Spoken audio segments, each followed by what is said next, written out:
go through, some situations, but get going and get after it. He's had some 5-second down violations this year, obviously most notable in the last game. Uh, what's going on there, and how do you guys correct it? Well, I just think, you show it so guys understand what we're looking to do and how we're looking to get open, but then also the details of it. Bottom line, if they take the initial action away, you shoulder the catch, walk a guy in, extend a hand and go get it. Bottom line, it's we have to get the ball in. Were you able to see what Kyle said the other day about guys still trying to figure out their roles 40 to 50 games in the season? And if so, just kind of what is your take on that? I didn't see it. I'll take your word for it, but I think it's one of those things. I think they're still trying to figure each other out. I can't say that they're unaware of their roles. We've had a lot of games where guys were playing maybe a little more than normal because of absences, COVID, injuries, what have you. But I think it's one of those things. They're still trying to figure each other out. And I know we've played a lot of guys, and it's been choppy.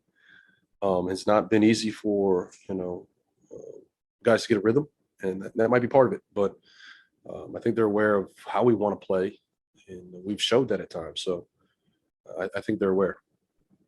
These last 5 games, 4 or 5, just kind of as you look at that stretch as a whole, what do you think needs to change for you guys to have more success going forward? Well, it's frustrating. I mean, we looked at this 8-game homestand as an opportunity to kind of get ahead. Obviously we didn't do that. So losing tough games anywhere, especially at home, is difficult. Somehow we got to make up ground. Bottom line, we know that we have a tough stretch in front of us, and some really good opponents, some tough opponents, playoff teams. But we've got no other choice. So I think it's a great opportunity on the heels of struggling a bit. How do we bounce back? You're not going to guarantee wins, but can we play better? Can we compete harder? Can we play together longer? All those things I think are important to see. Is it easier to lock in when you guys know you're going into the game as underdogs as you face a team like the Pistons? I don't know. I mean, it's probably the mindset of players. As coaches, I don't think we look at it that way. I think we kind of go through and understand strengths and weaknesses of our opponents. What can we try and take away? What do we have to be mindful of? How they're going to defend us. We don't look at it as, we're underdogs or we can't compete. We think we can play with anybody. We've shown we can play with the, elite teams, and we've shown we can lose to bad teams. So that's why we have a sub 500 record. So I don't know. I have a tough time with that question. It's probably more for players as far as, do they look past the team maybe? Do they really understand how good, some of these teams that we don't see often, how good they are? I don't know. This time of the year when teams are approaching the trade deadline, how do you guard against sort of when the business of basketball comes into the forefront? There's uncertainty in guys' futures. How do you guard against that affecting their play? I mean, I think you have to address it. I think everyone's aware of it, and this happens every year. So you have to address it and understand this. It's a real dynamic. I'm not going to gloss over it. It can affect a lot of people. But we still have a job to do. We have to stay present in the moment. We have to stay connected as a group. And if there's a change that's made, that's just life. It's business, and it's a tough part of this business. But it can't affect what we're doing at this moment. So just fighting that urge to look beyond, worry about the deadline, I think is it's challenging. But we have to show the maturity as a group, and individually we have to kind of look past ourselves and stay in the moment. Review of the film from the second half show anything additional on defense that really stuck out to you? I think the attention to detail was not there. I think the urgency necessarily wasn't always present. At times they, I give the Clippers credit. They played harder. There is that air of desperation. We've been that team at times. So your back's up against the wall, you're down, double digits or down, more than that. It's, you have no choice but to fight back, compete at a higher level. We watched the whole second half, so it's pretty, apparent what went wrong, how it went wrong. And then, there were some tough plays, and obviously the final play, it is what it is, but, it doesn't change the outcome. You get the 2-minute report and you see some things and you're just like, okay, well, we put ourselves in that position. We gave that team life and allowed them an opportunity, but there were certain plays that didn't go in our favor that, are troubling. I want to make sure I heard you correctly. You said watch the whole second half. I know you, of course, watch the whole thing. Yeah. Did the whole team watch the entire second half? Yeah, we watched the whole second half together. When did that occur? Did that occur today? Oh, yeah, this morning. Is that unusual to? Yeah, it's unusual. That's an unusual game.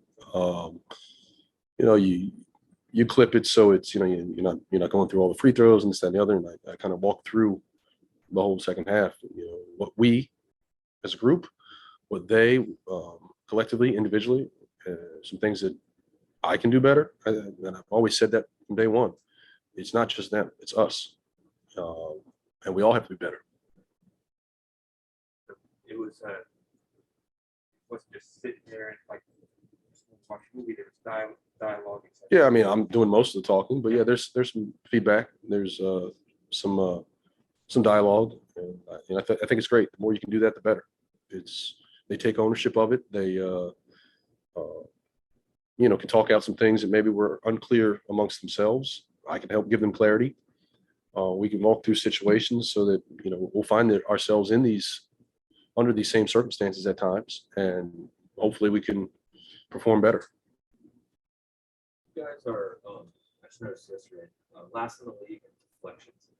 And, it's not the perfect correlation between the best defenses and deflections. I'm wondering how you view that stat and the way you guys perform. I mean, it's a stat. I think it's good. It's a good stat because at times you parallel it to, especially in pick and rolls. We have high active hands. We are not a denied team. We're not, looking to turn teams over. I think we're looking to get deflections within the confines of how we guard. But that goes back to those, the hand activity. The steals and taking ourselves out of position, I think hurts us as far as our paint defense, our rim attempts, but the overall hand activity, collectively, I think can be better. Whether you're in your shrinks, whether it's in pick and rolls, whether it's on our closeouts. It doesn't seem like a big deal, but it does matter. Whereabouts is Rui in terms of his grasp? I probably have to ask Rui that, but we're not running a ton of stuff when he's out there, for that reason. But he's coming along. I think it's gotten much better. I think it's still a work in progress, but I think the more reps he gets, the more time he's out there, he's got a better understanding of some of the detailed things that we don't run a ton of. So some of that is off the board after timeouts. Use those opportunities to kind of help bring him along, but in general, I think he's picking it up. Will you continue to be in the 18? No, not from a medical standpoint. I don't think that's an issue. We still have a lot of guys who can play. We talked about kind of narrowing the rotation a bit, but he's not under any limitation of that extent. No. So his 13 minutes, for example, the other day, that was just happened to work out that way. Yeah, it just kind of happened to work out. I like the group that I had out there, and so we went away from him. But no, there was no real reason beyond that.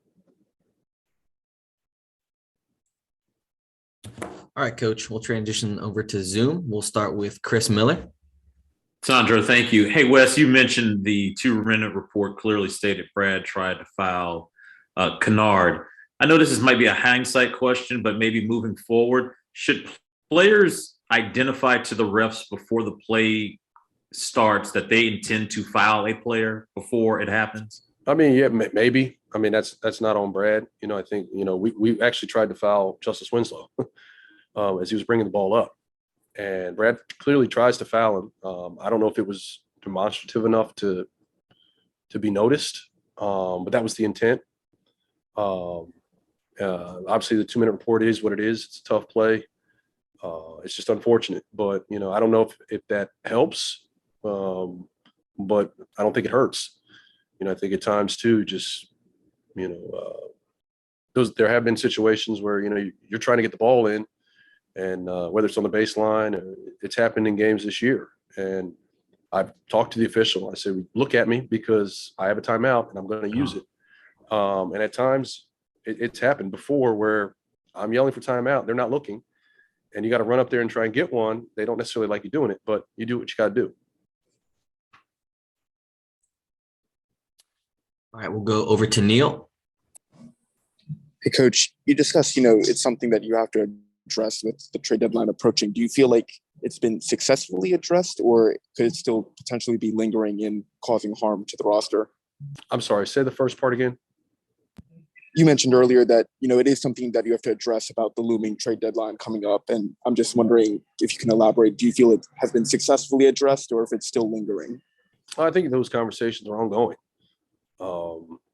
Everyone's aware it's part of the business, and it's an unfortunate part that it happens kind of, it could happen the day of a game. It's just one of those things. We've all been part of teams where you're on the road. It's a home game. It's an off day. The schedule doesn't care. At the same time, we have a job to do here, and we have to stay present in that. We have to be, that is got to be the priority. I get it. It's real. It's uncomfortable. You're hearing chatter. You see your name in Hoops Hype or whatever, platform. It can be a distraction. You just have to kind of rise above it, put it aside, and do our job. We'll go over to Christos. Hello, Coach. Hope you're doing well. How could you describe the mood and the atmosphere in the team ahead of the next game, and how important is it to bring the intensity from practice to the game to your next game? I'll answer that second part. It's very important. I think that's why we as a staff want to be, as competitive today as possible. I think it's, mentally it's refreshing. Guys want to get back out there, maybe shake off, that feeling. It's an awful feeling, but you can't run from it. That's why we watch the film. You have to you got to go through the fire. We have to own that. So yeah, we went through it. Hopefully we cleaned it up. Now we can turn the page and kind of get ready for Memphis. Have an opportunity to have 2 good practices, and hopefully get a little bit more carryover. Thank you very much, Coach. And we'll finish up with Wayne. Hey, Coach, how you doing? I guess with you being from the area, you have a unique perspective on how, passionate fans are around the team. What's a message you give to the fans just to lift their morale? You know what? I think it's one of those things where we make mistakes. None of us are perfect, and we've been struggling. And I think the most important part from us is we got to find a way to bounce back. And it's not for the lack of effort. We're going to keep trying. We're going to find the right mix, find the right energy. We know that this fan base is very passionate, about us as a group, and they want us to see us succeed. But the lack of energy, lack of intensity, can't happen. I think that's an important piece. It's our job to come ready to play, perform, win or lose. We have to compete. And lastly, Coach, with the game coming up in Memphis, what do you hope to, I guess, establish in that game that you didn't see in the Clippers game? Well, I mean, the first half was terrific. So obviously we can play a half like we did the other night. Great. Even within that half, there were spurts that were a little concerning, where the Clippers missed shots. We got bailed out by making some shots, but overall, just a level of consistency. Let's sustain our play. I've talked about this quite a few times. It'd be great to have 48 minutes. Probably unlikely. But let's have it, as close to 48 as possible. Let's not play for a half. Let's not play for 3 quarters. That's controllable. Thank you, Coach. Safe travels. Thank you. All right, coach, that is it. Thank you.